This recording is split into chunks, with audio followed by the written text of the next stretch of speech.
ত্রুটিযুক্ত যদি কি যেগুলো মোটামুটি চলতে পারে খুব কম, ঠিক আছে, হালকা লেজ কাটা, হালকা কান কাটা, হালকা কি শিং ভাঙ্গা, তাহলে হয়ে যাবে।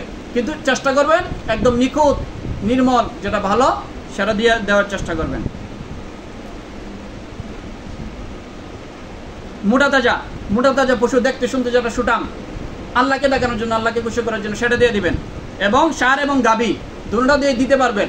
দুটোটার দাম যদি সমান হয় তাহলে কোনটা দিয়ে দিবেন বলেন? ষাঁড়ের দামও সমান, গাভীর দামও সমান, কোনটা দিয়ে দেওয়া উত্তম? উত্তম হচ্ছে গাভী দিয়ে দেওয়া। কোনটা দেওয়া? গাভী দিয়ে দেওয়া উত্তম। কারণ এখানে গাভী দিয়ে কেন উত্তম জানেন? অনেক বিজাতিরা এটাকে খোদা মনে করে। কি মনে করে? এই খোদাকে কেটে ফেলেন, এটা তাদের কি কুধারণা, এটা তাদের অপসংস্কৃতি। আল্লাহ চাইরা অন্য মাখলুককে সে খোদা মানে, এর চেয়ে কি নষ্ট, এর চেয়ে চিন্তা পাবে, তার চিন্তা এত পচা হয়ে গেছে, তাকে আর একটু গুসা তোলা নিয়ে লাগিয়ে আপনি কি দেন? কয় হুজুর হেদের মন খারাপ করেন যাইব, আল্লাহকে রাজি খুশি করার জন্য তাদেরকে করা যাইব, ঠিক আছে? এজন্য মূল্য যদি সমান হয়, ঠিক আছে, তাহলে আপনি গাভী দিয়ে দিবেন। কারণ গাভী অনেক মানুষের কি দেবতা, সুতরাং এই দেবতাকে কেটে ফেলবেন, ঠিক আছে? ওরা গুসা হোক, সমস্যা নাই। আবার আরেকটা বিষয়, আবার ওরা যদি খাইতে চায়, অনেক বিজাতি আছে না, হিন্দু হোক, খ্রিস্টান হোক, বৌদ্ধ হোক, যে কোনো বিধর্মী হোক, যদি গোস্ত খাইতে চায়, কোরবানির গোস্ত, ঠিক আছে, গরু গোস্ত দিলে হুজুর জীবনও খাবে না, অনেকে খায়, কিন্তু খাইতে দিবেন। আবার ছাগলের গোস্ত আছে, ছাগলের গোস্ত তো খায় না?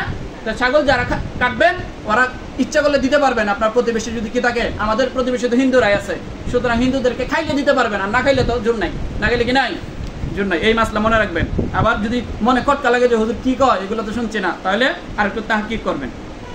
এবং প্রাণীটার মধ্যে রং কোনটা দিবেন? রং সাদাটা দিবেন। কোনটা দিবেন? সাদাটা। সম্ভব হইলে এগুলো দেওয়া জরুরি বিষয় না, এগুলো কি জরুরি না, মানে উত্তম, দিলে বেশি ভালো, না দিলেও হবে, না দিলেও কি হবে। কারণ জামার মধ্যে উত্তম জামা হচ্ছে সাদা জামা। কোন জামা? আমরা জামা পরি না, জামার মধ্যে উত্তম জামা কোনটা? সাদা ড্রেস। এর মধ্যে আপনি যেটা পরেন হবে না? হবে। সুতরাং এই পশুর মধ্যেও আপনি যেটা দিবেন মোটা তাজা আছে, ঠিক আছে, দেখতে ভালো এবং সাদা এবং কি গাভী, এগুলো দেওয়া উত্তম। এই মাসলাগুলো আমরা খেয়াল রাখবো। একটা মাসলা জানলে কি বলেন তো ফজিলত কি? 100 রাকাত নফল নামাজের সব। বুঝতে পারছেন? সুতরাং মনে রাখতে পারবেন ইনশাল্লাহ। প্রতি বছর কম লাগবো, প্রতি বছর কম লাগে গে, একবার যেটা পড়াইছি তো শেষেই, পড়াইলে কি শেষ। এরপরে বছর না ইমাম সাহেব জিজ্ঞেস করবে যে গতবার যেগুলো ওয়াজ করছিলাম মনে আছে কিনা, আপনারা একটু শোনান। পারবেন? হুজুর কাল মসজিদ থেকে বারোই না, পরে জিজ্ঞাসা পারি কিনা দেখিয়া। সুতরাং এগুলো মনে রাখতে হবে, খেয়াল করে শুনতে হবে। যেগুলো বললাম ইনশাল্লাহ আমরা সবাই খেয়াল করব। আর যাদের আরো প্রশ্ন আছে মনে মনে, এগুলো আমরা কি করব? জিজ্ঞেস করে নিব, মনে সন্দেহ রাখবো না। এবং অবশ্যই গরিব, অসহায়, দুর্বল যারা আছে তাদের প্রতি খেয়াল রাখবো এবং সবাই সম্প্রীতির সাথে সুন্দরভাবে ঈদকে উদযাপন করব।